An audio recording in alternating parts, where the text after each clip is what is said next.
to the Moonshine Garage, guys. Today we're going to be doing another video on how to adjust your valve clearances. We have done a video on this in the past which shows you the whole process from start to finish, which engine covers to take off, how to set up your timing before you crack on. But you left us some good feedback on the last video saying that you couldn't see exactly what was going on inside the head.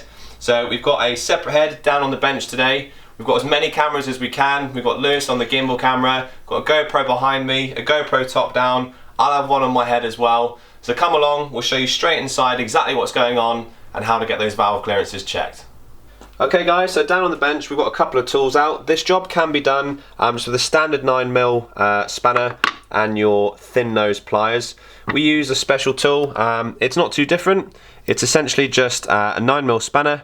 So the 9mm nut goes in there, and it's got a square adjustment top which goes in the top of it, and it just makes holding your adjustment screw and the locking nut just a bit easier. The other tool in this job is the feeler gauge. So it's just loads of different lobes of different thicknesses. So on the valve clearances, we always talk about doing 4/1000ths of an inch, which is 0.10 millimeters, and we do 6/1000ths of an inch on the exhaust, which is 0.15 millimeters. The writing wears off, so you might not be able to see that. So when you take the valve cover off the engine, you may have 2 bolts either side or just the classic unscrew design. So you lift that off, and inside you're going to have this part here, which is the screw adjuster. It's got the locking nut on it just below, and then you can see the top of the valve and the spring there. So if we go to the other side, we'll show you exactly where to put the feeler gauge. On this side, we've just taken it apart so that you can see inside, but here in my fingers, you've got the adjustment screw. That threads into the rocker arm, which you can see is moving, and then again on this side, you've got the top of the valve and the spring. So when the screw adjuster is threaded into that hole, we get our feeler gauge, and we are putting the lobe just inside the valve, and it's going to go on top of the valve and just below the adjuster. So the adjuster will be through like that, and that's where we're measuring the thickness, the clearance.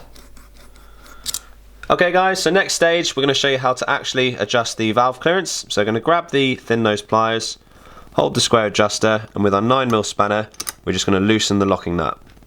There you go, so that's now nice and loose. Next we're going to grab our feeler gauge, and we're just going in between the adjuster screw and the top of the valve. There you go, so that's in. So that's a little bit too loose. Remember, the kind of friction that you're looking for is like pulling a bit of A4 paper between 2 glossy mags. We're just going to grab our adjuster here and just tighten the clearance down till we get the perfect level of friction. There it is. So feeler gauge out, and we're just going to use the same tools to lock it off. So hold the square adjuster with your 9mm spanner.